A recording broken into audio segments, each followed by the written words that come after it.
સૌ પ્રથમ ગેસ ઉપર જાડા તલાવાળી આ કઢાઈ લેશું અને દૂધ ગરમ કરવા મૂકી દેશું। બકડિયું છે પાણીવાળું કરી લેશું। 3 લીટર દૂધ ગરમ કરવા મૂકીએ છીએ।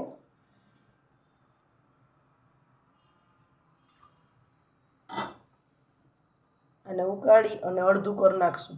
એટલું ઉકાળશું, ધીમા ગેસે ઉકાળી લેશું। આ રીતે મલાઈ બધી ભેગી કરતા જશું સાઈડમાં। હજી સેજ ઉકાળશું। સીતાફળને આવી રીતના મિક્સરમાં whip કરી અને પીસી લેવાના છે। બી આખા જ રહેશે, જો એકય નહીં તૂટે। બ્લેન્ડ નથી કરવાનું, ફેરવવાનું છે। ચાલુ બંધ કરી અને કાઢી લેવાનો છે પલ્પ। જો આ રીતે નીકળી જશે, ગાળી લેશું। જો પલ્પ કાઢી લીધો છે ગાળીને બધોય। દૂધ હવે અડધું થઈ ગયું છે। 1 વાટકી ખાંડ નાખી દેશું। ધીરે ધીરે નાખશું, થોડું થોડું ઉકાળતા જશું અને ફૂલ ગેસે અને ખાંડ નાખી દેશું। જો આપણી બાસુંદી એકદમ ઘટ થઈ ગઈ છે।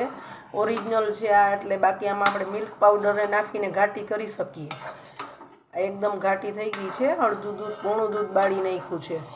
હવે ઠંડી પડે પછી સીતાફળનો પલ્પ નાખશું। સેજ ઠંડી પાડી લેશું પહેલાં। જો ઠંડી પડી ગઈ છે। આ રીતે સાઈડમાંથી બધી ભેગું કરી લેવાનું છે સરસ રીતે। આ રીતે ચમચામાં ચોટી જાય ને એટલી તો હસા ઉકાળી નાખવાની, મલાઈ જઈ જશે એકદમ। આ ઓરિજિનલ છે, આમાં મિલ્ક પાવડર કે કશું નાખ્યું નથી, એમનેમ દૂધ ઘાટું કરેલું છે। હવે આ પલ્પ નાખી દેશું સીતાફળનો। થોડાક આખા ક્રંચ આવે એટલે રાખવાના, નાખી દેશું। મિક્સ કરી લેશું। મિક્સ કરી લેશું।